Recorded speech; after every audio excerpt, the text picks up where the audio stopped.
తీతు పత్రిక 2వ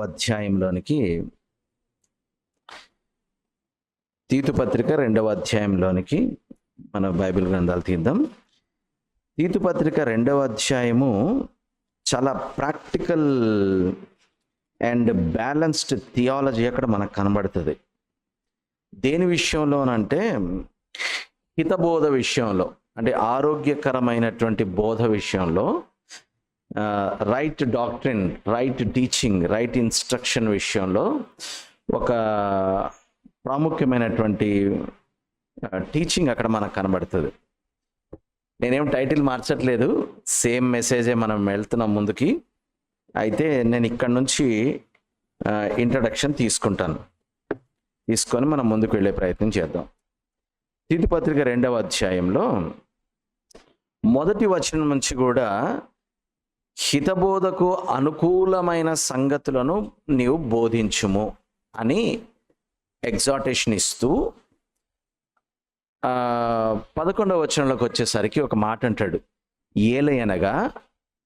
ఏలయనగా సమస్త మనుష్యులకు రక్షణకరమైన దేవుని కృప ప్రత్యక్షమైంది అని అన్నాడు. ఈ కృపను గురించి నేటి దినాల్లో చాలా భయంకరమైనటువంటి ఎక్స్ట్రీమ్స్ ఉన్నాయి. ప్రస్తుతం జరుగుతున్నటువంటి బోధలు మనం చూస్తే కృపను గురించి ఏం మాట్లాడతారు అని అంటే, మనం ఏమీ చెయ్యక్కర్లేదు, మనము ఏమి చేసినా దేవుడు మనల్ని ఏమనడు, అంటే అన్ని కృపలో మనకు వచ్చేస్తాయి, మనం ఏమి చేసినా కృపలో కొట్టుకుపోతాయి. అంటే ఏదన్నా తప్పు చేసాం, పొరపాటు చేసాం, లేదా పాపంలో జీవిస్తున్నాం, ఏం పర్లేదు, ప్రభు కృపలో అన్నీ కొట్టుకుపోతాయి. మరి నీకు ఏదైనా కావాలి, నువ్వేమైనా చెయ్యాలి, ఏం పర్లేదు, దేవుని కృపతోటి నీకు అవన్నీ అనుగ్రహించబడతాయి. ఇది అన్బిబ్లికల్, అన్స్క్రిప్చురల్, రాంగ్ టీచింగ్. సమస్త మనుష్యులకు రక్షణకరమైన దేవుని కృప. నేను కృపను గురించి మాట్లాడడం లేదు, నేను ఫౌండేషన్ తీసుకుంటున్నాను. కృప ఎందుకు పనికొస్తుందయ్యా అంటే, సమస్త మనుషులకు రక్షణ తీసుకురావడానికి పనికొస్తుంది. ఇది ఫస్ట్ థింగ్. అంటే ఇక్కడ మనం ఏం అర్థం చేసుకోవాలంటే, రక్షణ ఎవడు సంపాదించుకోలేడు, ఎవడు సాధించలేడు, కేవలము కృప చేత అనుగ్రహించబడుతుంది. మరి నా పాత్ర ఏంటి? కృపను నేను విశ్వసించడమే, కృపను నేను రిసీవ్ చేసుకోవడము, కృపను నేను యాక్సెప్ట్ చేయడం మట్టుకే నేను చేయగలిగినటువంటి పని. It's like this in everything. 80% God's grace, 20% my faith on God's grace. మళ్ళీ ఆ 20% కూడా నా సొంత ప్రయత్నాలు ఏం కాదు, ఆయన కృప యందలి నా విశ్వాసం. మళ్ళీ ఆ విశ్వాసం కూడా నాది కాదు, ఆ కృప చేత ఆయనే అందరికీ విశ్వాస పరిమాణమును అనుగ్రహించాడు. ఇది మీ వలన కలిగింది కాదు అంటున్నాడు అపోస్తలుడైన పౌలు ఎఫెసీ పత్రికలో. మీరు విశ్వాసం ద్వారా కృపచేతనే రక్షింపబడి ఉన్నారు, ఇది మీ వలన కలిగినది కాదు. ఆ విశ్వసించడం కూడా ఎవరు ఇచ్చినటువంటి గిఫ్ట్ అంటే, even faith also gift from God. బైబిల్లో ఒక తండ్రి యేసుక్రీస్తుకి ఎదురైనప్పుడు యేసుక్రీస్తు వారు అడుగుతారు ఆయన్ని, ఏమంటే నమ్ముతున్నావా అంటే, కష్టం అవుతుంది ప్రభువా అని ఏమంటాడు, నా నమ్మిక తప్పిపోకుండా నాకు సహాయం చేయమంటాడు. ఇక్కడ ఒక స్టేట్మెంట్ చేయనా మీకు, అంటే విశ్వసించడానికి కూడా మళ్ళీ దేవుని మీదే విశ్వసిస్తున్నాడు ఆయన. అర్థమైందా మీకు? అంటే మనకు విశ్వాసం కావాలంటే కూడా మళ్ళీ ఎవరి మీద విశ్వసించాలి? దేవుడి మీద విశ్వసించాలి. ఎందుకంటే మన విశ్వాసానికి కర్త, దానిని కొనసాగించువాడు ఆయనే, ఆయన తప్ప మరొకడు కాదు. పొరపాటున ఎక్కడైనా వేదిక మీద సాక్ష్యాలు విని మరి చూడండి ఈరోజు సహోదరి విస్మయి సాక్ష్యం చెప్పింది. మరి ఆమె సాక్ష్యం విన్న మీకందరికీ విశ్వాసం కలిగింది కదా అని ఎవరన్నా నాలాటోడు అంటే అలా కలగదు కదా అని మీరు చెప్పాలి. ఆవిడ సాక్ష్యం వింటే నాకు విశ్వాసం ఎలా కలుగుద్ది? ఓ ప్రేరేపణ కలుగుద్ది, రోమాలు లెక్క పొడుచుకుంటాయి, గూస్ బంప్స్ వస్తాయి, వావ్ అనిపిస్తుంది. తర్వాత ఆమె సాక్ష్యము వలన నాకు విశ్వాసం కలగదు. కాబట్టి సాక్ష్యాలు వింటే విశ్వాసం వస్తుంది అనేది తప్పు. విశ్వాసం ఎలా వస్తుంది? విశ్వాసమునకు కర్త ఆయన, కొనసాగించువాడు ఆయన. ఆయనను గూర్చిన మాట వినుట వలన, అంటే నాకు తెలుసు మీరు సాక్ష్యం చెప్తే విశ్వాసం ఎందుకు రాదండి, బైబిల్ ఏమన్నాడు, వినుట వలన విశ్వాసం కలుగును అని అన్నాడు కదా. అంటే ఏది పడితే అది వింటే కాదు, వినుట వలన విశ్వాసము కలుగును. వినుట దేవుని మాట వినుట వలన. విస్మయ సాక్ష్యం వినుట వలన విశ్వాసం రాదు, వినుట వలన విశ్వాసం కలుగును. ఆ వినుట ఏం వినుట? దేవుని గురించిన మాట వినాలి. దేవుని గురించిన మాట వింటే విశ్వాసం వస్తుంది. So what I'm trying to tell you is grace ఎందుకు పనికొస్తుంది అని అంటే, సమస్త మనుష్యులు రక్షింపబడాలి అని అంటే గ్రేస్ అంతే. అయితే ఆ కృప ప్రత్యక్షమాయను. ఎప్పుడు ప్రత్యక్షమైంది? ఎక్కడ ప్రత్యక్షమైంది? నేను ఆ థియాలజీలోకి వెళ్ళను, కానీ గ్రేస్ అని అంటే అది ఒక పదమో పదార్థమో కాదు. గ్రేస్ అంటే ఒక వ్యక్తి. ఎవరా వ్యక్తి అంటే యేసుక్రీస్తు. ఓకేనా? కృప అంటే ఒక అంశం కాదు. కృప అంటే ప్రభువైన యేసుక్రీస్తు వారి. ధర్మశాస్త్రము మోషే వలన కలిగెను, కృపయు సత్యము మన ప్రభువైన యేసుక్రీస్తు ద్వారా కలిగాను. అంటే ఆయన వచ్చినప్పుడు ఏమైందంటే కృప ప్రత్యక్షమైంది. అంటే ద గ్రేస్ పర్సానిఫైడ్. ఎలా ఉంటుందయ్యా అంటే క్రీస్తులాగా. నంబర్ 1, రక్షణ కొరకు ఉపయోగపడుతుంది. రెండో విషయం ఏంటి అని అంటే, ప్రత్యక్షమై ఆ రక్షింపబడినటువంటి మనము భక్తిహీనతను, ఇహలోక సంబంధమైన దురాశలను విసర్జించి శుభప్రదమైన నిరీక్ష నిమిత్తము. చూడండి, 3 కాలాలు, 3 లెవెల్స్ ఉన్నాయి ఇక్కడ. 3 లెవెల్స్ ఉన్నాయి. మునుపు, ఇప్పుడు, రాబోవు కాలం 3 కనబడుతున్నాయి. మునుపు మనము రక్షణ లేని వారముగా ఉన్నాం. కృప వచ్చి మనల్ని రక్షణలోనికి నడిపిస్తే, ఇప్పుడు మనము ఎలా జీవించాలో, మనమంటే రాబోవు శుభ నిరీక్షణ కొరకు జీవించేవారు. మనల్ని గురించి ఒక డెఫినేషన్ ఇక్కడ. ఎవరండి మీరు? వెరీ సింపుల్, శుభప్రదమైన నిరీక్షణ కొరకు బ్రతికేవాళ్ళం. ఆ బ్రతుకుతున్న మనము ఈ లోకంలో, అనగా మహాదేవుడును మన రక్షకుడైన యేసుక్రీస్తు మహిమ యొక్క ప్రత్యక్షత కొరకు ఒక ప్రత్యక్షత వచ్చేసింది. అది కృపా ప్రత్యక్షత. మరో ప్రత్యక్షత రాబోతుంది, ప్రభువైన యేసుక్రీస్తు యొక్క మహిమ ప్రత్యక్షత. కృప ప్రత్యక్షపరచబడింది, మహిమ ప్రత్యక్షపరచబడబోతుంది. ఈ 2 కాలాల మధ్యలో మనం జీవిస్తున్నాం. ఈ సబ్జెక్ట్ నేను మాట్లాడబోవడం లేదు, I'm just giving you a gist. Okay? కృప ప్రత్యక్షపరచబడింది, మహిమ ప్రత్యక్షపరచబడబోతోంది. ఈ రెండిటి మధ్యలో మనం జీవిస్తున్నాం. కృప చేత రక్షింపబడ్డాం, మహిమలో చేర్చబడతాం. ఈ మధ్య కాలంలో ఏమవుద్ది అని అంటే, కృపను అనుభవించిన మనము మహిమలో ప్రత్యక్షపరచబడే ఆ మహిమలో ప్రవేశించకుండా శోధనలు ఎదురవుతాయి. కాబట్టి ఇక్కడ మనం మెయింటైన్ చేయాలి, లైఫ్ మెయింటైన్ చేయాలి. అది ఎలా మెయింటైన్ చేయాలో కూడా కృప మనకు బోధిస్తుంది. ఇది దీని సారాంశం. చూద్దాం, ఆ మాట చదువుతాను చూడండి. ప్రత్యక్ష కొరకు ఎదురు చూచుచు ఈ లోకంలో స్వస్థ బుద్ధితోనూ నీతితోనూ భక్తితోనూ బ్రతుకుచుండవలనని మనకు బోధించుచున్నది. ఇదండి మన పరిస్థితి, మన స్టేటస్ అండ్ స్టేటస్ కో. కృపచేత రక్షింపబడ్డాం, కృప ప్రత్యక్షమవటం వల్ల కృపచేత రక్షింపబడ్డాం. మహిమ ప్రత్యక్షపరచబడబోతుంది, మహిమలో ప్రవేశిస్తాం. ఈ లోపు మనము ఎలా జీవించాలి? స్వస్థ బుద్ధితోనూ నీతితోనూ భక్తితోనూ బ్రతకాలి. అలా ఎలా బ్రతకాలో కృప మనకు బోధిస్తుంది, నేర్పిస్తుంది. కృప మనం ఎలా పడితే అలా బ్రతికితే కొట్టుకుపోదు, దాంట్లో కొట్టుకొని తీసుకుపోదు వాటన్నిటిని. Grace will teach us how to maintain the life which was saved by grace. కృప వలన రక్షింపబడిన జీవితము ఎలా జీవించాలో మరలా కృప మనకు బోధిస్తుంది.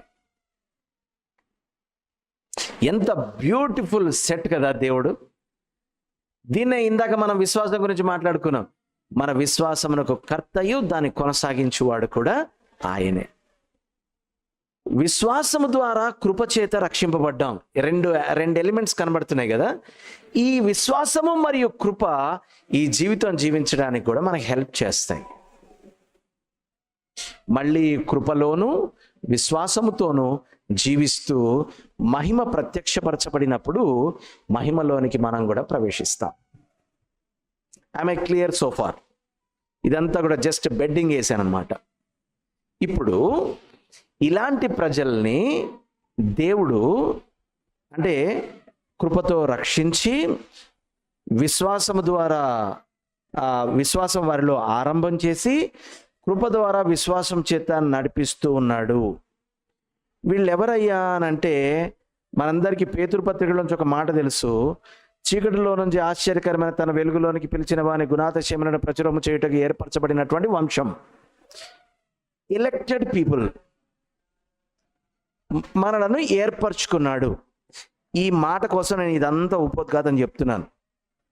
ఏర్పరచుకున్నాడు, ఏర్పరచుకోవడానికి మార్చుకున్నాడు. ఏర్పరచుకున్నాడు కాబట్టి మెయింటైన్ చేస్తున్నాడు. ఏర్పరచుకున్నాడు కాబట్టి కొనసాగిస్తున్నాడు. ఏర్పరచుకున్నాడు కాబట్టి బోధిస్తున్నాడు. ఇప్పుడు 14వ వచనంలోనికి రండి. That is my key text. ఆయన. చూసారా ఎవరి గురించి మాట్లాడుతున్నాడు? ఆయన. ఎవరైనా? కృపను గూర్చినటువంటి టాపిక్ కంటిన్యూ అవుతుంది ఇక్కడ.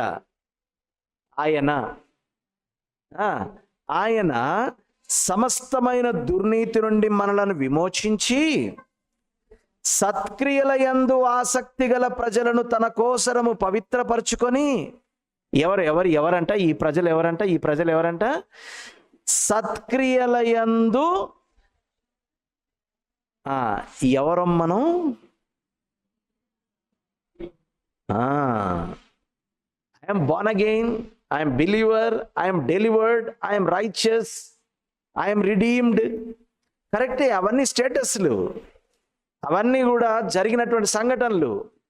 కానీ మనకున్నటువంటి అసైన్మెంట్ అసలు ఎందుకయ్యా మరి అలాగా? ఎందుకు విమోచింపబడ్డారు? ఎందుకు నీతిమంతులుగా తీర్చబడ్డారు? ఎందుకు దుర్నీతి నుండి తప్పించబడ్డారు? ఎందుకు రక్షింపబడ్డారు? ఎందుకు విశ్వాసులుగా ఎంచబడ్డారు? ఎందుకు పరిశుద్ధతలోనికి పిలువబడ్డారు? ఎందుకు అనంటే సత్క్రియల యందు ఆసక్తి కలిగి ఉండాలి అని. తన కొరకు సత్క్రియల యందు ఆసక్తి గల ప్రజలను తన కోసరము పవిత్రపరచుకొని, అంటే సెట్ అపార్ట్ చేసుకొని, అంటే ప్రత్యేకపరచుకొని, పవిత్రపరచుకొని తన సొత్తుగా చేసుకొనుటకు తన్ను తానే మన కొరకు అప్పగించుకొనెను. ఎన్ని సబ్జెక్ట్స్ ఉన్నాయి చూడండి, దాంట్లో ఎన్ని అంశాలు ఉన్నాయి దాంట్లో. ఆయన తన్ను తాను అప్పగించుకొని మన కొరకు ప్రాణం పెట్టి మరీ మనలను సమస్త దుర్నీతి నుండి తప్పించి మనల్ని రక్షించుకున్నాడట. ఎందుకయ్యా ఇంత పని చేశావు అనంటే సత్క్రియల యందు ఆసక్తి గల ప్రజలను ఏర్పాటు చేయడానికి. I'm establishing my title. So ఇప్పుడు మన పేరేంటి? సత్క్రియల యందు ఆసక్తి గల ప్రజలు. అది అఫ్కోర్స్ విడిపింపబడిన వారం, రక్షింపబడిన వారం, విమోచింపబడిన వారం, పరిశుద్ధపరచబడిన వారం, రక్తమందు కడగబడిన వారం, కుమారులుగా తీర్చబడిన వారం, ఇదంతా కూడా మనం దాటి వచ్చిన పరిస్థితి గురించి మాట్లాడుతుంది. అంటే మెడిసిన్ చదివాడు, ఈ ఎగ్జామ్ పాస్ అయ్యాడు, ఆ ఎగ్జామ్ పాస్ అయ్యాడు, ఈ సర్టిఫికెట్ ఉంది, ఈ డిగ్రీ ఉంది, పీజీ ఉంది, డిఎన్బి ఉంది, లేదా ఎంఎస్ ఉంది, ఎండి ఉంది, ఆ తర్వాత స్పెషలైజేషన్ ఉంది ఉంది ఉంది ఉంది ఎందుకు ఎందుకు ఎందుకు అంటే వైద్యం చేయడానికి. అలాగా నేను రక్షింపబడ్డాను, విమోచింపబడ్డాను, విడుదల చేయబడ్డాను, నీతిమంతునిగా తీర్చబడ్డాను, పరిశుద్ధునిగా ఎంచబడ్డాను, దేవుని కుమారుడని పిలువబడుతున్నాను. ఎందుకు ఎందుకు ఎందుకు అంటే సత్క్రియల యందు ఆసక్తి గల వారిగా జీవించడానికి.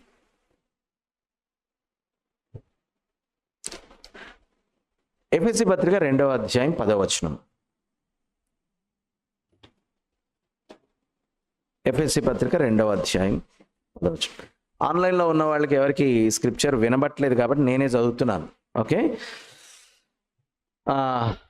మరియు వాటి యందు మనము నడుచుకొనవలెనని దేవుడు ముందుగా సిద్ధపరిచిన సత్క్రియలు చేయుటకై. ఎందుకై మేము క్రిస్టియన్స్ అండి అని చెప్పుకోవడానికి కాదు. నేను విమోచింపబడ్డానండి చెప్పుకోవడం. Not to profess, not just to confess, not to boast, but to live. చెప్పుకోవడానికి కాదు. మేము 3 తరాల నుండి క్రైస్తవులమే కాదండి, మా వంశంలో సేవకులు రెవరెండ్లు ఉన్నారు, చెప్పుకోవడానికి కాదు ఇది. నో, చెప్పుకోవడానికి కాదు. ఏంటట? నడుచుకొనవలనని దేవుడు ముందుగా సిద్ధపరిచిన సత్క్రియలు చేయుటకై. ఆ సత్క్రియల యందు నడుచుకోవడానికి, సత్క్రియలను చేయటానికి మనము క్రీస్తు యేసునందు సృష్టింపబడిన వారమై ఆయన చేతి పని అయి ఉన్నాము. ఇందాకేమో తను తాను అప్పగించుకున్నాడు అన్నాడు కదా. ఇప్పుడు ఏమంటాడంటే మనల్ని హ్యాండ్ మేడ్ అంట, ఆయన చేత్తోటి తయారు చేశాడంట. ఎందుకు? ఆ సత్క్రియల యందు నడుచుకుంటూ ఆ సత్క్రియలను చేయుటకై, సత్క్రియల యందు ఆసక్తి కలిగిన వారిగా మనల్ని ఏర్పరచుకున్న నిమిత్తము. సో ఇప్పుడు నేను దీన్ని మొత్తం గడిపి సమప్ చేస్తున్నాను.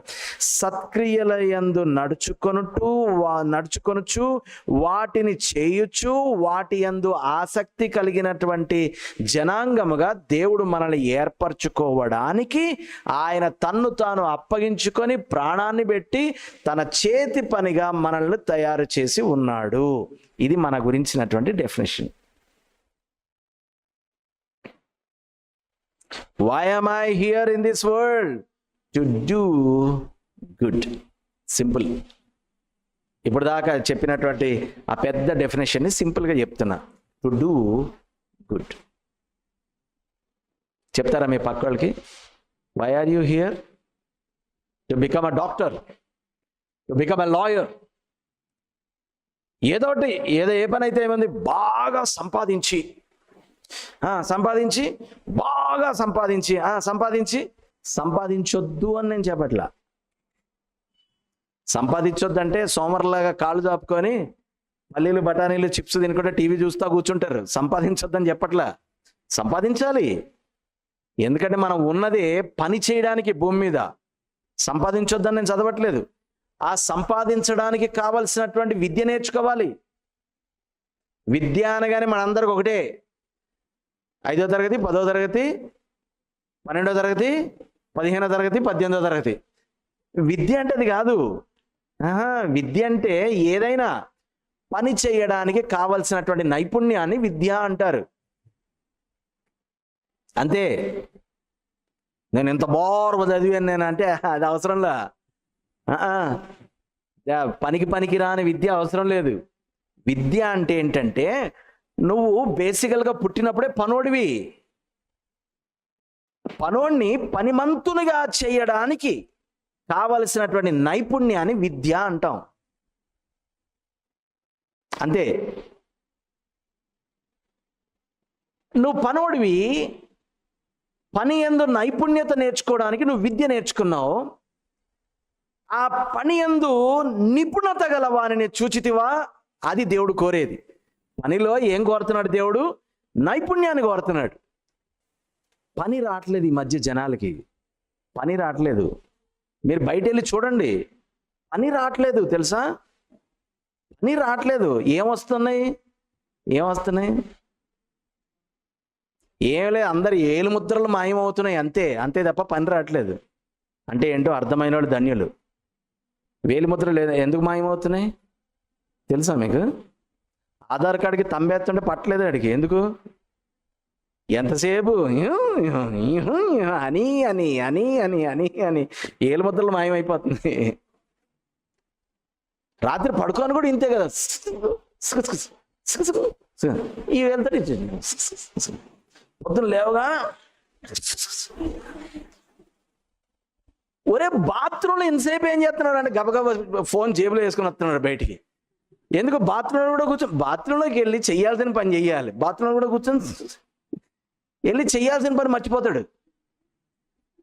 మరి మైండ్ కనెక్షన్ ఉంది కదా, లోపలికి వెళ్ళి ఏదో బలాత్కారానికైతే ముక్కాలి కానీ లేదు అని అంటే ఇప్పుడు నేను వెళ్ళాలి అని అంటే వచ్చేస్తుంది ఆటోమేటిక్. అసలు వీడికి ఆ మైండే ఉండదు. ఇది చూసుకుంటూ వెళ్ళి అక్కడ కూర్చుంటే అసలు నీ బాడీకి నువ్వేం చేయాలో తెలియట్లేదు. కూర్చొని అందుకే constipation. I'm sorry to speak all these things. పని రావట్లేదు, పని వచ్చిన నైపుణ్యం ఉండట్లేదు. సాధారణంగా ఎక్సలెన్సీ అనే పదాన్ని వాడతారు కదా. ఎక్సలెన్సీ అంటే ఏంటనుకుంటున్నారు? పనిలో నైపుణ్యం ఎక్సలెన్సీ అంటే. Excellency is not extravagancy. నన్ను గనక తీసుకెళ్ళి ఒక విల్లాలో పెడితే అక్కర్లేదు, ఒక పూరి గుడిసెలో పేడలో ఏ మట్టి కలపాలో ఆ మట్టిని ఎంత మెత్తగా చెయ్యాలో చేసి ఎంత మోతాదులో ఏ టెక్స్చర్లో కలపాలో కలిపి అలుకుతారో తెలుసా మీకు? అలకడం అంటే, ఇల్లు అలకడం అంటే తెలుసా?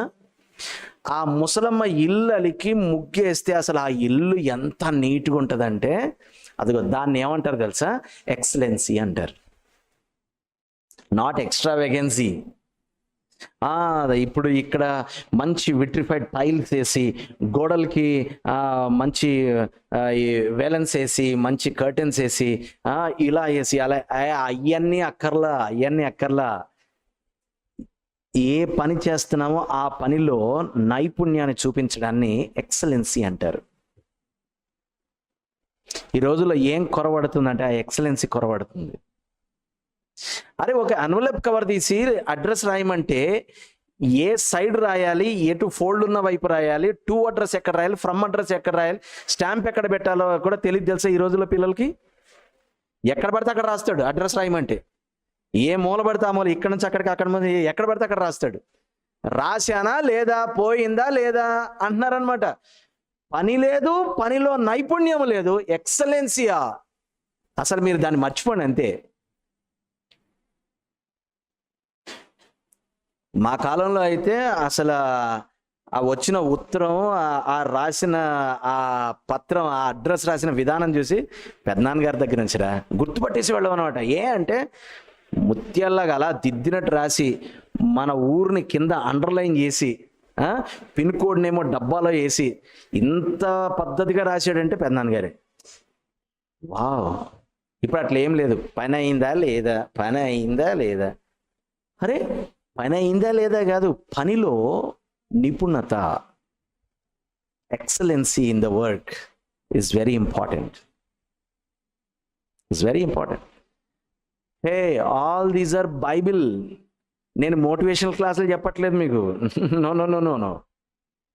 Motivational classes, human behaviour activities చెప్పట్లేదు నేను. It is all in the Bible. We're made for work and in that work excellency. ఏదో చేసాం మొక్కుబడి, నో. ఏదైనా చేయనివ్వండి, మీరు ఇల్లు ఉడవండి, కల్లాపి చల్లండి, ముగ్గేయండి, తోరణాలు కట్టండి, బట్టలు ఇస్త్రీ చేయండి, బట్టలు ఉతకండి. ఒక్కొక్క ఇంట్లో బట్టలు ఉతికితే నా షర్టు ఉతికేవా అసలు నిజంగా అని అడుగుతాం. ఉతికానండి. ఉతికాను అనేది ముఖ్యం కాదు. ఉతకడం ఎందుకు? మురికి పోవడానికి. పోయిందా? ఏమో మరి నేనైతే బాగానే ఉతికాను, అది పోకపోతే నన్ను ఏం చేయను అంటారు తెలుసా ఈ రోజుల్లో. నేనైతే బాగానే ఉతికాను, అది పోకపోతే కాదమ్మా, ఉతికేదే ఎందుకు? పోవడానికి. పోతేనే ఉతికినట్లు లెక్క అనే కామన్ సెన్స్ కూడా ఉండట్లేదు తెలుసా. కామన్ సెన్స్ ఉండట్లేదు. పని కొరకు చేయబడ్డాం.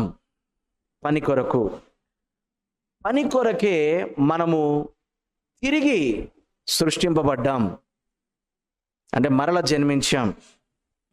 ఇప్పుడు ఏమంటాడు? ఆ పని కొరకు మనల్ని ఆయన ఏర్పరచుకున్నాడు. ఏంటి ఆ పనులు? క్రియలు చేయాలి. అవి ఏం క్రియలు? సత్క్రియలు. సో సత్క్రియల యందు నడుచుకోవాలి, సత్క్రియలను చేయాలి, అవి చేయుట యందు ఆసక్తి కలిగి ఉండాలి. సో ఈరోజు నా టాపిక్ ఏంటంటే ఆసక్తి మరియు తీవ్రత. బైబిల్ దీని గురించి ఏం చెప్తుంది?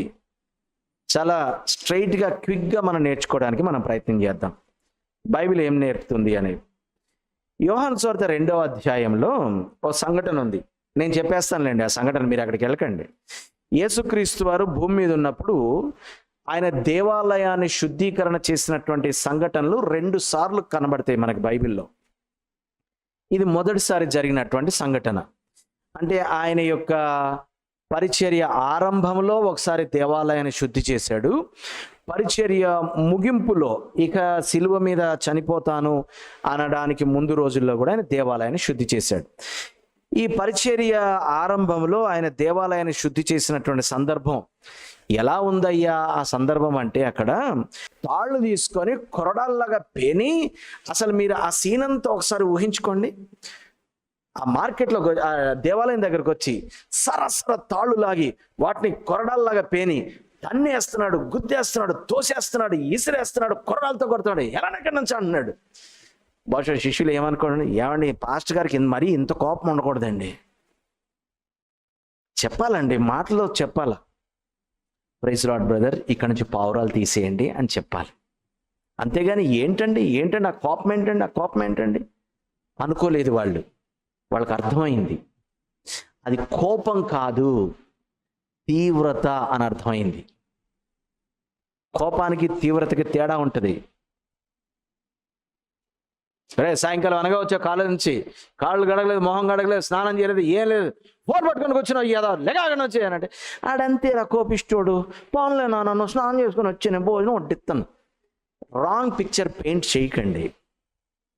అది తీవ్రత, కోపం కాదు. వాడు బాగుపడాలనే ఆసక్తి, ఆవేశం కాదు. చాలాసార్లు అంటే we misunderstand things because we misread the person. For example, నువ్వు పని చేయలేకపోతే పోన్లే పక్క జరుగు, వేరే వాళ్ళు చేస్తారన్నాం అనుకో, అదిగో నన్ను పనిలోంచి పీకేశాడు. పనిలో నుండి ఎక్కడ పీకేశాను నేను? నువ్వు పదే పని చెయ్యలేను అని నిరూపిస్తున్నావు. పక్కకుండు చేయగలిగేవాడు చేస్తాడు అని చెప్పాను. నన్ను పనిలోంచి పీకేశాడు, నేను 1947 నుంచి పని చేస్తున్నాను. కాదు, నువ్వు పని చేయలేకపోతున్నావు అని నీ పని నీ గురించి నిరూపిస్తుంది. నీ పని ఏం చేస్తుంది తెలుసా? నీ గురించి మాట్లాడుతుంది. ఆ work will speak about our abilities and our heart also. ఆ పని చూస్తే చాలు, వీడు మనసు పెట్టి చేశాడా, లేకపోతే ముఖస్థుతి కోసము మొక్కుబడిగా చేశాడా, లేకపోతే నైపుణ్యంతో చేశాడా, ర్యాండమ్గా చేశాడా చెప్పేయచ్చు, ఈజీగా చెప్పేయచ్చు.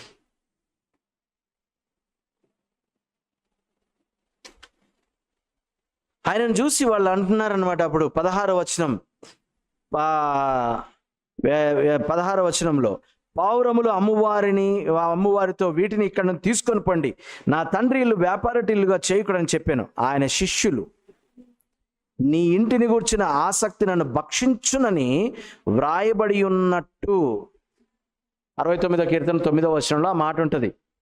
ఏం గుర్తు చేసుకున్నారంటే, ఆయనను ఆసక్తి తినేస్తుంది. ఆయన ఆవేశపరుడు అనలేదాళ్ళు, వాళ్ళకి అర్థమైంది. ఆసక్తి యేసుక్రీస్తు వారిని ఏం చేసిందంట? భక్షించింది. ఆసక్తి మరియు తీవ్రత. ఆసక్తి అంటే ఏంటో తెలుసా? నిన్ను ఏదైతే కాల్చేస్తుందో, నిన్నేదైతే తినేస్తుందో, నిన్నేదైతే ఉన్న పట్టున ఊరికే ఉండనివ్వట్లేదో దాన్నే ఏమంటామంటే ఆసక్తి అంటాం. ఆసక్తి అంటే డిజైర్ కాదు, జీల్, ఫెర్వెన్స్ అన్నమాట. Focus, the deep intention. ఇంకా మీరు ఎన్ని పదాలన్నా వాడుకోండి, ఎన్ని పదాలు. వీటన్నిటికీ వ్యతిరేక పదం ఒకటి చెప్పినా, నాట్ టు బి లేజీ అదనమాట ఆసక్తి అంటే. లేజీ అంటే ఏంటో తెలుసా? లేజీ అంటే రెండు మాటల్లో లేజినెస్ని డిఫైన్ చేస్తా, వాక్యానుసారమే. అది కూడా లేజినెస్ అంటే నంబర్ 1 పోస్ట్ పోన్ చేయడం, నంబర్ 2 వంకలు చెప్పడం. దీన్నే లేజినెస్ అంటాం. నేను పొద్దున 5 గంటలకే లేచానండి, మరి ఎందుకు రాలేదురా అంటే వద్దాంలే అనుకున్నానండి. అది అన్నమాట పోస్ట్ పోన్ చేసాడు చూడు, ఇంకా టైం ఉంది కదా అనుకున్నాడు. అది postponement is called laziness. And వద్దాం అనుకున్నాను కానీ చినుకులు పడుతున్నాయి కదా అని చెప్పి కాసేపు ఆగుదాం, వంకలు చెప్పడం అనమాట. పోస్ట్ పోన్ చేయడం, వంకలు చెప్పడం, దీన్నే లేజినెస్ అంటాం. సోమర్తనం అంటే మనం ఏమనుకుంటామంటే లావుగా ఉండడం, మొద్దుగా ఉండడం అనుకుంటాం. కాదు, ఇట్స్ అన్ యాక్టివిటీ. ఆసక్తి ఉన్నవాడికి లేజినెస్ ఉండదు. లేజీగా లేనోడు ఎలా పనిచేస్తాడు? చురుకుగా పనిచేస్తాడు, నంబర్ 1. ఇంకా ఎలా పనిచేస్తాడు? ఇంకో మాట చెప్పాలి. అదే ఆసక్తి ఉన్నవాడు ఒక ఆస్పెక్ట్ చురుగ్గా పనిచేస్తాడు. రెండో ఆస్పెక్ట్, పని విషయంలో మన సాధారణంగా వాడే మాటే చెప్పాలి. బాధ్యత, ఇంకా శ్రద్ధ అంటే ఆసక్తి. ఓకే. హార్డ్ వర్క్ అంటే మనోళ్ళు చెమటోడ్చడం అనుకుంటారు. హార్డ్ వర్క్ అంటే చెమటోడ్చడం కాదు. నో. హార్డ్ వర్క్ అంటే చెమటోడ్చడం కాదు. ఆ పనిలో సారమంతా లాగడానికి చేసే పనిని హార్డ్ వర్క్ అంటారు. అంటే పూర్తి స్థాయికి పనిచేయడాన్ని హార్డ్ వర్క్ అంటారు. హార్డ్ వర్క్ అంటే హార్డ్ వర్క్ కాదు. నో. చురుకుదనము ఉండాలి అండ్ పూర్తి స్థాయికి పనిచేయాలి. ఏ స్థాయికి అండి? పూర్తి స్థాయికి పనిచేయడాన్ని హార్డ్ వర్క్ అంటారు అనమాట. ఆ సూదిలో దారం ఎక్కించి 2 పేటలు ఇలా లాగి ఏం చేయాలి? ఏం చేసాం? చప్పరిచ్చామా? తెలియట్లా? ఎందుకు వేసాం ముడి? ఇప్పుడు చెప్తాను ఎందుకు వేస్తాం. కుట్టి దాన్ని మళ్ళా ఇలా గొలుసు కుట్టు లాగుతాం. ఇలాగా ఎందుకు? ఊడిపోకుండా ఇలా కుట్టి మళ్ళీ దీంట్లో నుంచి ఇలా లాగుతాం. ఇలా లాగి గబుకున్న కుక్కర్ సీమనగానే ఇలా కట్ చేసి వదిలేసాం అనుకోండి. కుట్టి ఏమవుతుంది? ఇంత కుట్టి ఏం చేయాలి? లాస్ట్ కుట్టును ఏం చేయాలి? ఇలా కుట్టి ఇలా వేసి దాన్ని ఇలా చుట్టి దాన్ని ఇలా లాగి అప్పుడు కదా కట్ చేయాలి. పూర్తి స్థాయికి పనిచేయడం అంటే ఇది. అంతే. హార్డ్ వర్క్ అంటే అదే. హార్డ్ వర్క్ అంటే అది కాదు హార్డ్ వర్క్ అంటే. No no no no no no no అంటే ఆపసోపాలు పడిపోయి తెక్కుట్టేస్తున్నాను, అసలు ఈ దారం ఎక్కడుంది ఏదో కనబట్టలేదు, ఇది కాదు హార్డ్ వర్క్ అంటే. పూర్తి స్థాయికి పనిచేయాలి. ఆ కుట్టే వాళ్ళల్లో కూడా గబగబా ఇదిగా అయిపోయింది అని కుట్టేవాళ్ళు ఉంటారు, తెలుసా మీకు? తెలుసా? అది తెలుసా మీకు? అది కుట్టుడిపోదు, కానీ కుట్టినా ఎక్కడికక్కడికి బయటికి ఇలా సందులు కనబడుతుంటాయి. అంటే దూరం దూరం కుట్లు వేసేసి గబగబా తెంపేసి, ఏ బట్ట ఏ కుట్టు ఎంతెంత దూరం కుట్టేయాలి ఇదంతా చూసి వెయ్యడాన్ని ఆసక్తితో చురుగ్గా పనిచేయాలి. మరి ఏరా ఇంకా అవ్వలేదంటే మరి నీకు దగ్గరికి వేయాలి కదా, అంటే దగ్గరికి వేయడం కూడా చకాచకా వేయాలి. చకాచకా వేస్తున్నావు కాబట్టి అసంపూర్తిగా వదిలేయకూడదు. ఇలా పని చేయడాన్ని ఆసక్తితో పనిచేయడం అంటారు. తండ్రి ఇంటి గూర్చినటువంటి ఆసక్తి ఆయనను ఏం చేసిందండి? భక్షించేసింది. ఏ విషయం అయితే నిన్ను తినేస్తుందో, ఏ విషయం అయితే నిన్ను ఒక పట్టాన ఉండనివ్వట్లేదో దాన్నే ఆసక్తి అంటారు. దాన్నే ఆసక్తి అంటారు. అదే నీ జీవితం యొక్క గురి, గమ్యము, ఉద్దేశం కూడా అవుద్ది ఒక్కోసారి. అదే నీ జీవితం యొక్క పిలుపు కూడా అయి ఉంటుంది. అంటే నా జీవితం పట్ల దేవుడి చిత్తం ఎలా తెలుసుకోవాలి, దేవుని పిలుపు ఎలా తెలుసుకోవాలి అని అంటే సింపుల్ క్వశ్చన్ తెలుసా? What are you jealous about? That is one of the simplest question we can ask to our selves or anyone. What are you jealous about? అంటే నాకు వాక్యం చెప్పాలి, ప్రార్థన చేయాలి, చర్చిలో పని చేయాలని అట్లా ఉండదండి. కానీ చదువు రాని వాళ్ళని చూస్తే ఏంటి ఆ చదువు రాకే ఇక్కడ ఇలా అయ్యారు, వాళ్ళకి చదువు నేర్పాలి, ya that is your calling. అంటే మరి అది చేస్తే మరి సేవ చేసినట్టు, దట్ ఈస్ యువర్ సేవ. Please don't differentiate sacred and secular. No, there are no such words in the Bible. అందరు ఆరోగ్యంగా ఉండాలండి, అందరు ఫిట్గా ఉండాలి. అందుకే మంచి న్యూట్రిషన్ ఇచ్చి ఒక జిమ్ పెడదాం అనుకుంటున్నాను. దట్ ఈస్ యువర్ సేవ. You don't try to get on to the pulpit and preach.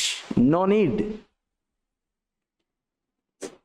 You fulfil the word of God through your work. That is ministry. Are you getting me this morning? నీకు అందరూ ఆరోగ్యంగా ఉండాలి, ఫిట్గా ఉండాలి అనే ఆలోచన రావడానికి కారణం ఏమై ఉండాలి అని అంటే దేవుని వాక్యం అయి ఉండాలి. దేవుని వాక్యం అయి ఉండాలి. అంతేగాని ఈ మధ్య ఫిట్నెస్ బిజినెస్ చాలా ఫెచ్చింగ్గా ఉంది, అందుకు పెట్టకూడదు. పెట్టి మీ ఆరోగ్యమే మా ఆశయం అని దొంగ కబుర్లు చెప్పొద్దు. పూర్తిగా ఆ ఆశయంతో పెట్టు, డబ్బులు వస్తాయి. డబ్బుల కంటే ఎక్కువ అనేకుల ఆరోగ్యం అనేటటువంటి రిటర్న్స్ వస్తాయి. Don't calculate the returns always in a monetary form. No.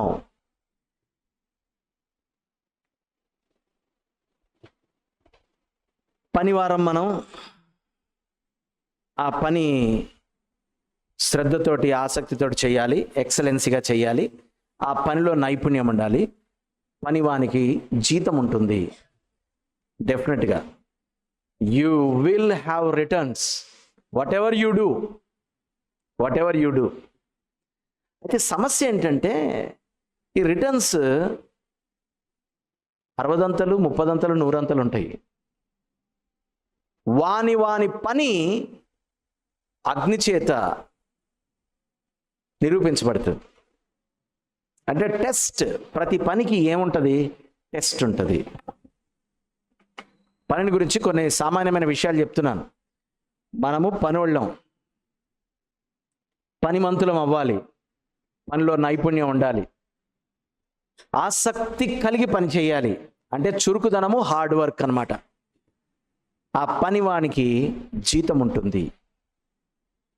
పనివానికి జీతం ఉంటుంది. అంతేకాదు పని పరీక్షించబడుతుంది. పని పరీక్షించబడుతుంది. ఏదో చేశాను, నాకు వచ్చిన కాడికి చేశాను, నాకు నచ్చినట్టు చేశాను, నీకు నచ్చకపోతే నేనేం చెయ్యాలి అనడానికి లేదు.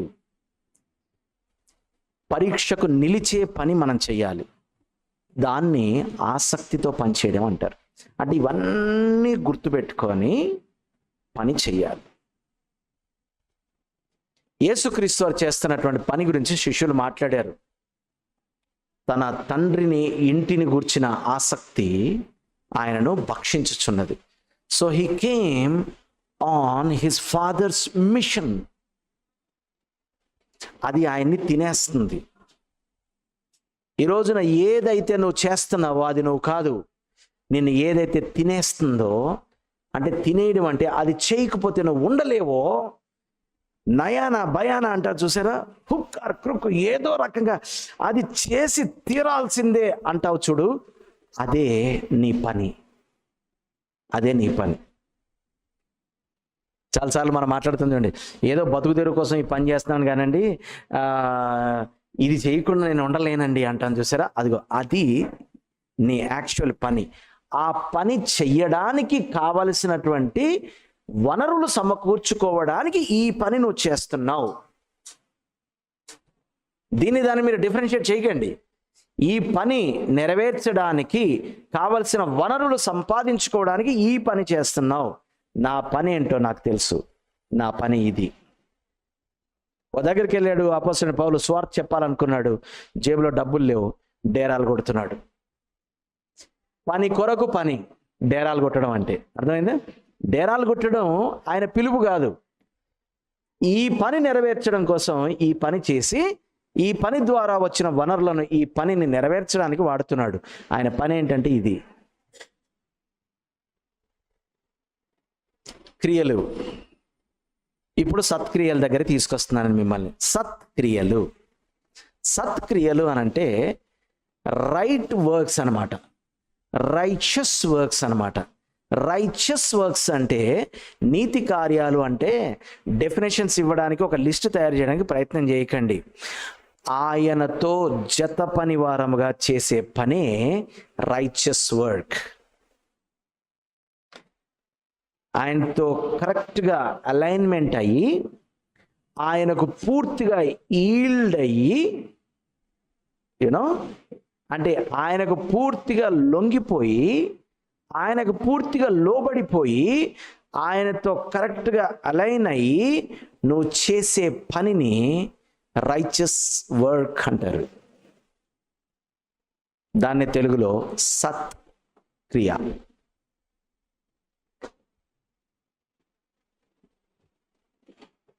ఆమె క్లియర్? మనం పెద్ద నీతిమంతుడు, నీతి కార్యాలు చేస్తున్నావా అంటే, నీతి కార్యాలు అంటే ఏంటి? మనల్ని ఏమనుకుంటారు తెలుసా? నీతి కార్యాలు తలంటుకోవడం, మోకాళ్ళ మీద ప్రార్థన చేయడం. ప్రార్థనలో మోకాళ్ళే ఇయ్యవు, నువ్వు నీతి కార్యాలు చేస్తున్నావా?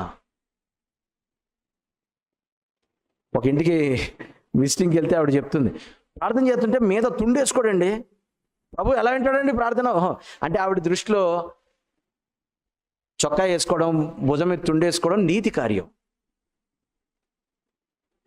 ప్రార్థన చేస్తుంటే చెప్పులు ఇప్పుడండి, అది నీతి కార్యం. వాళ్ళకి మోకాళ్ళు కూడా వేయండి, మంచం మీద కూర్చొని ప్రార్థన చేస్తారండి. ఎవరైనా బ్రదర్ చెప్పండి, ఎవరైనా చెప్పండి. అమ్మ నన్ను ఇన్వాల్వ్ చేయకమ్మా అంటే, మంచం మీద కూర్చొని ఎవరైనా ప్రార్థన చేస్తారని, అమ్మో నేను చేస్తానమ్మా బాబు, పొద్దున్నే లేచి నేను దొరికిపోతాను, నన్ను ఇన్వాల్వ్ చేయకు అంటే జనాలకి ఇవన్నీ నీతి కార్యాలు.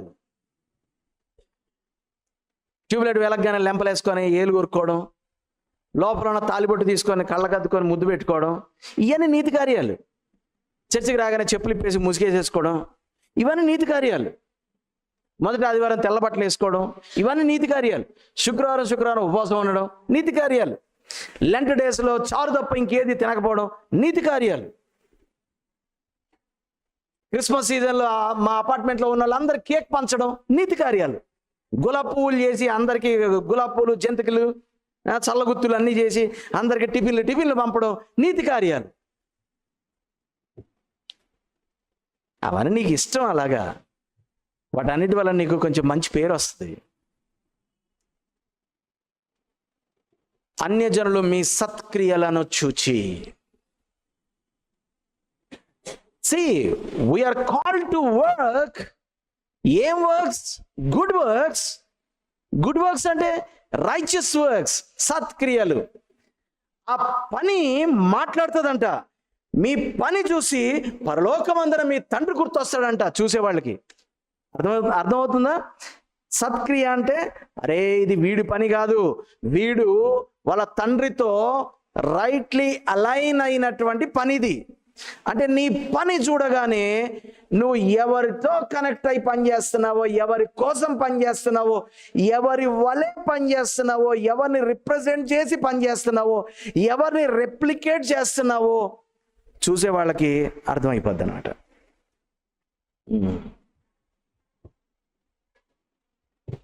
నువ్వు దెయ్యం పనులు చేస్తున్నావా, మీ అయ్యమ్మ పనులు చేస్తున్నావా, దేవుడు పనులు చేస్తున్నావా, ఎవరి పనులు చేస్తున్నావో తెలిసిపోద్ది. నీ పనులు చేస్తున్నావా, సొంత కార్యాలు, మన సొంత కార్యాలు చేసుకుంటున్నామా అర్థమైపోద్ది. సత్క్రియలు చేయుట యందు ఆసక్తి గల వారిని ఆయన ఏర్పరచుకుంటున్నాడు. అందుకొరకు ఆయన మనల్ని సృష్టించాడంట. మరలా నూతనంగా ఎందుకు సృష్టించాడు అనుకుంటున్నారు? మనందరం పరలోకం పోవాలని కాదు. పోతాం, అది ఎలాగో పోతాం. ఆ మహిమ కొరకు, ప్రత్యక్షపరచబడబో మహిమ కొరకు ఎదురు చూచుచున్న మనము ఈ లోకంలో చేయాల్సినవి ఉన్నాయి. ఏంటి అంటే ఆయనతో అలైన్ అయ్యి. ఇది ఎంత సింపుల్ తెలుసా? నా అంతటా నేనే ఏమీ చేయుటలేదు కానీ నా తండ్రి ఏమి చేయుట నేను చూచుచున్నానో అవి అలాగే చేయుచున్నాను. That is called yielding and rightly aligning with the father. ఆ పనులే సత్క్రియలు. రోమాపత్రికలోనికి రండి, 12వ అధ్యాయం, రోమన్స్ చాప్టర్ 12. రోమాపత్రిక కాంటెక్స్ట్ మీకు అందరికి తెలుసు. That is a Christian doctrine. 11 అధ్యాయాలు ఆయన థియరీ చెప్పి 12వ అధ్యాయం నుంచి ప్రాక్టికల్స్ మాట్లాడతాడు. ఈ 12వ అధ్యాయంలో ప్రాక్టికల్స్ మాట్లాడుతూ ఉన్నప్పుడు కూడా 12వ అధ్యాయంలో ఆయన మాట్లాడుతూ 8 వచనాలు ఆయన హెచ్చరిస్తూ 9 నుండి 21 వచనాలు ఆయన ఏం చేస్తున్నాడంటే అనుదినము మనం చేసే పనిలో క్రైస్తవ జీవితం ఎలా ఉండాలి అని మాట్లాడుతూ ఎలా ఉండాలి అనేది చెప్తున్నాడు. ఏంటి అంటే ఇతరుల పట్ల క్రైస్తవుల బాధ్యత. రోమపత్రిక 12వ అధ్యాయం 9 నుంచి 21 వచనాలు మన అనుదిన క్రైస్తవ జీవితం ఎలా ఉండాలి, ఎలా ఉండాలి అని అంటే ఇతరుల పట్ల బాధ్యత కలిగి ఉండాలి అని మాట్లాడుతున్నాడు. ఆ బాధ్యత నిర్వర్తించడం కొరకు ప్రేమించమని ప్రోత్సహిస్తున్నాడు. ఓకే, చాలా లింకులు చెప్పానా? అనుదిన క్రైస్తవ జీవితం గురించి మాట్లాడుతున్నాడు. ఆ అనుదిన క్రైస్తవ జీవితంలో ఇతరుల పట్ల క్రైస్తవుల బాధ్యత, ఆ బాధ్యత నిర్వర్తించవలసిన మనల్ని ప్రేమించమని ప్రోత్సహిస్తున్నాడు. అంటే లివ్ టు లవ్ అని చెప్తున్నాడు అనమాట. ప్రేమించడానికి జీవించండి. క్రైస్తవ ధర్మం ఏంటి చెప్పండి? ప్రేమించడం. అంతే. ఆ ఒక్క మాటలో ధర్మశాస్త్రం అంతా కూడా సమప్ అయిపోయింది అని చెప్తున్నాడు యేసుక్రీస్తు వారు. ఒక్క మాటలో ధర్మశాస్త్రం ఏం చెప్పింది? నిన్ను వల్ల నీ పొరుగు వారిని ప్రేమ. ఇప్పుడు ఆయన ఏమన్నాడంటే నువ్వు దేవుణ్ణి ప్రేమించు, అప్పుడు ఏమవుతుందంటే నువ్వు ఆయనతోటి రైట్ అలైన్ అయ్యావు కదా, అది ఇలా ఫ్లో అవుతుంది. ఇప్పుడు అంతే. సో సింపుల్గా చెప్పాలంటే ప్రేమించమంటున్నాడు.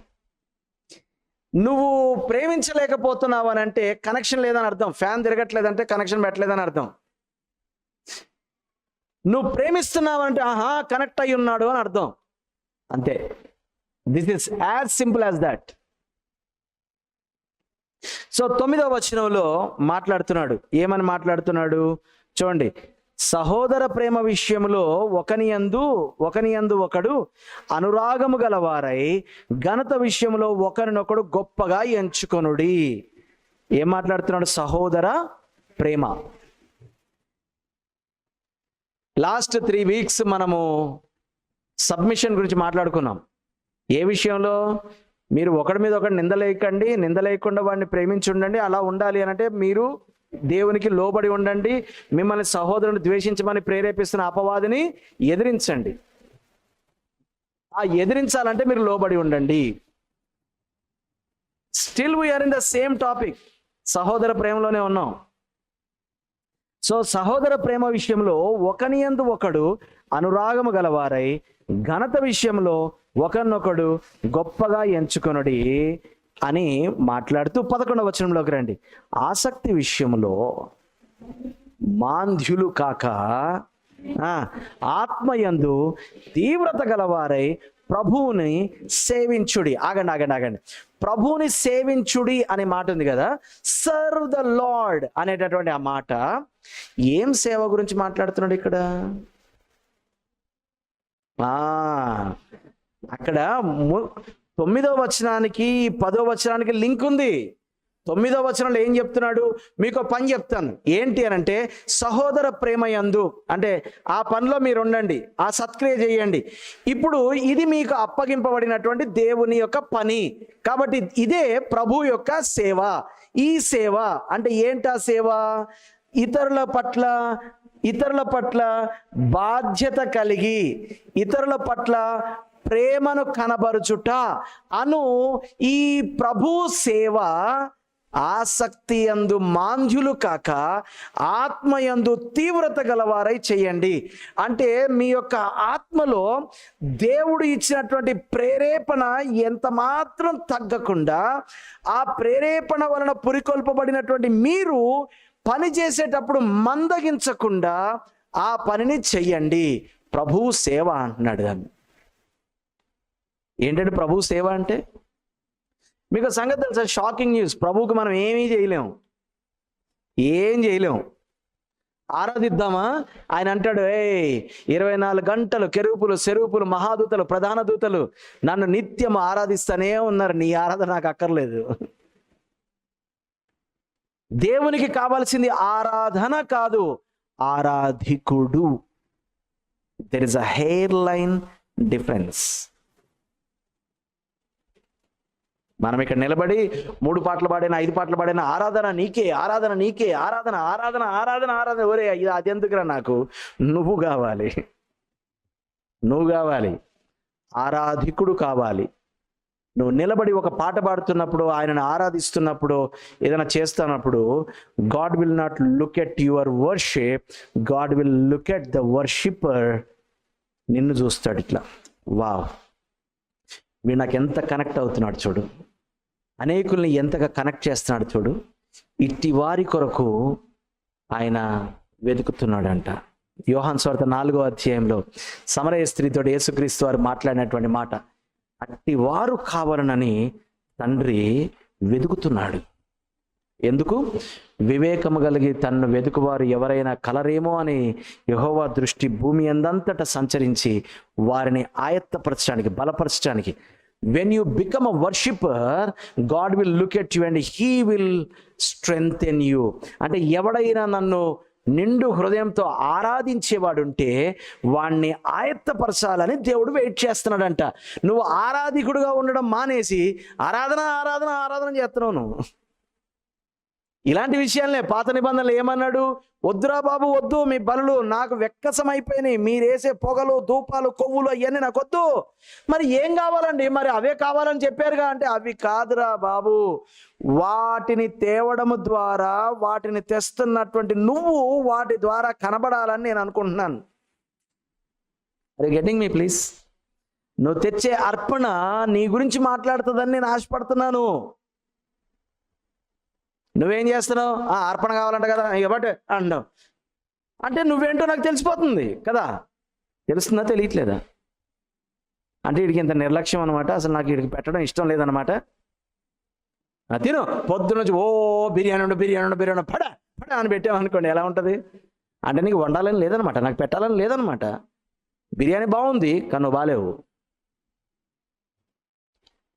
దేవుడికి కావాల్సింది ఆరాధన కాదు. ఆరాధన ఏం తక్కువ లేదు ఆయనకి. ప్రభువా నీకోసం ఇంత పెద్ద దేవాలయం కట్టినే, మనుషుల హస్తకృతములైనటువంటి ఆలయాల్లో నేను నివసించను. అసలు నువ్వేదో గొప్పగా ఫీల్ అవ్వకు. ఇంత పెద్ద ఆలయం కట్టాను, ఇన్ని రోజుల్లో కట్టాను, ఇంత ఇంత డబ్బు పెట్టి కట్టాను, అవన్నీ లైట్ తీసుకో, నేను దాంట్లో నివసించను. మనుష్యుల వలన ఆయన సేవింపబడువాడు కాదు. ఆయనకి ఏదో కొదువయ్యున్నట్లు మనుషుల చేత, అంటే నీ సేవ అక్కర్లేదు, నీ గుడి అక్కర్లేదు, నీ ఆరాధన అక్కర్లేదు ఆయనకి. మరి ఏం కావాలి చెప్పండారా? ఏం కావాలి? నేను కావాలి. అంటే వీటన్నిటి ద్వారా నేనేంటో కనబడాలి ఆయనకి. నేను తెచ్చే అర్పణ ఆయనకి నన్ను చూపిస్తుంది, తెలుసా? నేను తెచ్చే కానుక ఆయనకి నన్ను చూపిస్తుంది.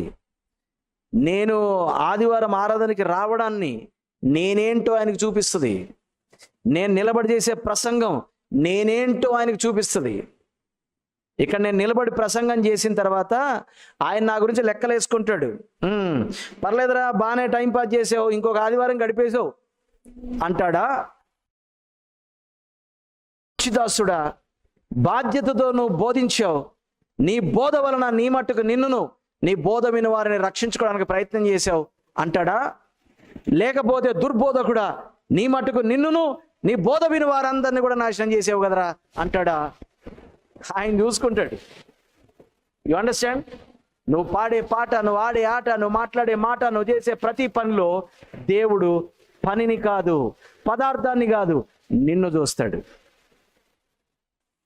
మనుష్యులు పై రూపాన్ని చూస్తారు, దేవుడు అంటే every time we do anything God will see us. మనల్ని చూస్తాడు. నువ్వెవరు? నువ్వేంటి? కీబోర్డ్ ఎందుకు కొట్టావు? గిటార్ ఎందుకు కొట్టావు? పాట ఎందుకు పాడావు? వాక్యం ఎందుకు చెప్పావు? కుర్చీలు ఎందుకు వేసావు? ప్రార్థన ఎందుకు చేస్తున్నావు? He knows. అలైన్మెంట్ ఉందా? ఈల్డెడా? నన్ను నేను ఆయనకు పూర్తిగా లొంగిపోయి లోబర్చుకొని ఆయనతో కనెక్ట్ అయ్యి అలైన్ అయ్యి చేసే పనిని సత్క్రియ. ఇప్పుడు ఇక్కడ ఒక పని ఇచ్చాడు. ఏంటి? సహోదర ప్రేమ. అది నీకు ఇవ్వబడినటువంటి దేవుని యొక్క సేవ. ఆ ప్రభువుని సేవించే విషయంలో, అంటే ఆ పని చేసే విషయంలో ఇక తప్పదు కాబట్టి కాదు, ఆసక్తి యందు మాంద్యులు కాక, ఆత్మయందు తీవ్రత గలవారై ప్రభువును సేవించుడి. తీతు పత్రిక 2వ అధ్యాయం 14వ వచనం చదివి మనం ముగించేద్దాం.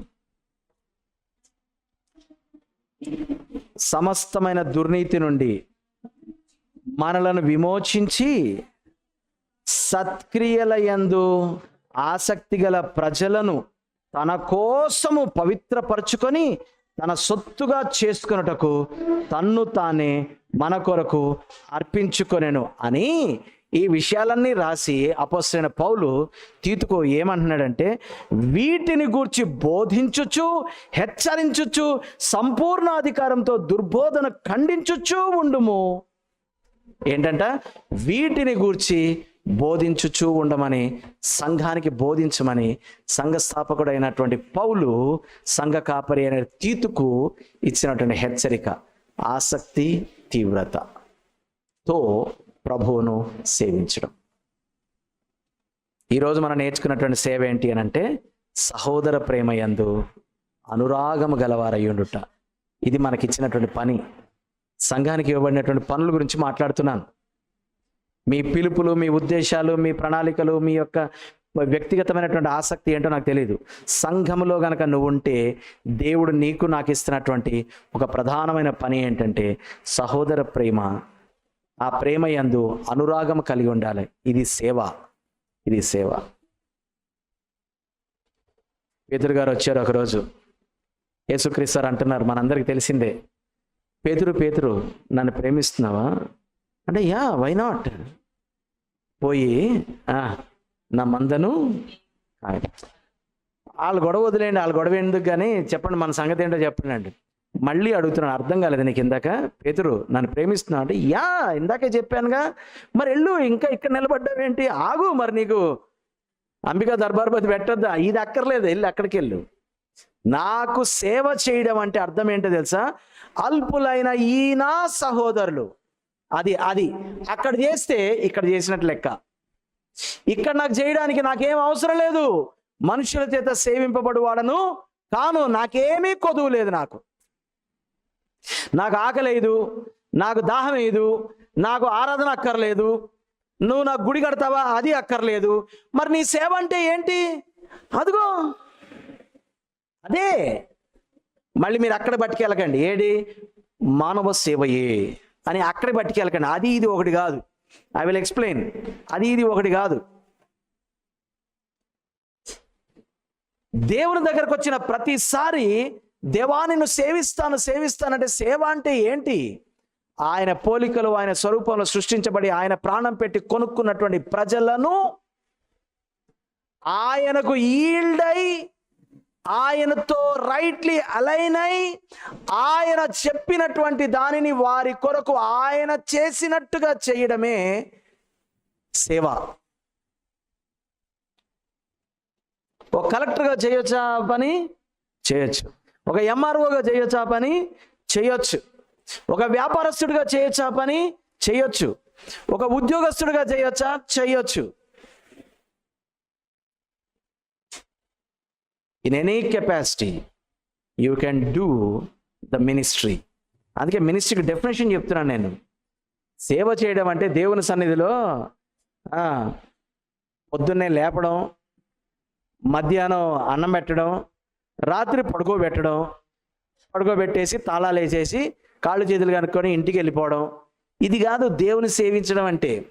ఆయన్ని కడగక్కర్లేదు, తుడవక్కర్లేదు, బట్టలు ఎక్కర్లేదు, పెళ్లి చేయక్కర్లేదు, అన్నం పెట్టక్కర్లేదు, నీళ్లు పెట్టక్కర్లేదు, ఆయన్ని ఆరాధించక్కర్లేదు, ఆయనకి గుడి కట్టక్కర్లేదు, ఏమీ చేయక్కర్లేదు.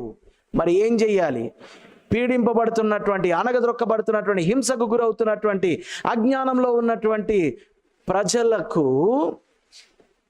ఆయనకు లొంగిపోయి లోబడి ఉన్నటువంటి నీవు నేను ఆయనతో రైట్లీ కనెక్ట్ అయ్యి ఆయన వారికి చేయాలనుకున్నటువంటి వాటిని నువ్వు చేస్తూ ఉంటే ఆ సత్క్రియలు చూసి ప్రజలు పరలోకమందునటువంటి నీ తండ్రిని గుర్తు చేసుకుంటారు. అది సేవ, అది సేవ. అందుకే కదా మనము ఒక హాల్ తీసుకొని అక్కడ ప్రజల్ని పోగేసి దేవునితో ఎలా ఉండాలి, దేవునితో కనెక్ట్ అయ్యి మీరు ఎలా జీవించాలని నేర్పిస్తాం. అంతేగాని ఆయనకు ఒక గుడి కట్టి ఆ గుడి మీద సిలువ పెట్టి ఆ గుడి లోపల మరియమ్మ బొమ్మెట్టి అక్కడ కొవ్వొత్తి అవన్నీ ఎందుకు చేయమనుకుంటున్నారు? మనం ఎందుకు గుళ్ళు కట్టాం? అందుకే.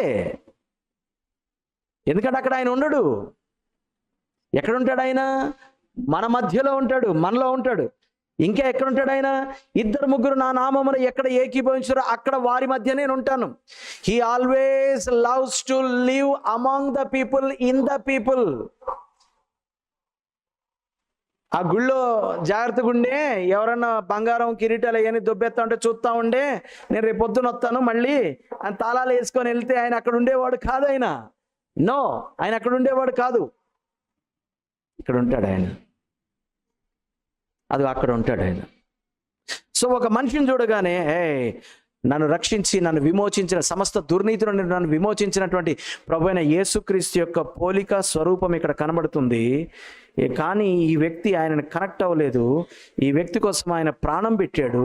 ఈ వ్యక్తికి నేను ఏమన్నా చేయాలి, ఆ విషయమందు ఆసక్తి అందు మాంద్యులు కాక ఆత్మ నన్ను తీవ్రతలో ప్రేరేపిస్తున్న కొద్దీ ఆ వ్యక్తికి పరిచర్య చేయడమే ప్రభువును సేవించుట.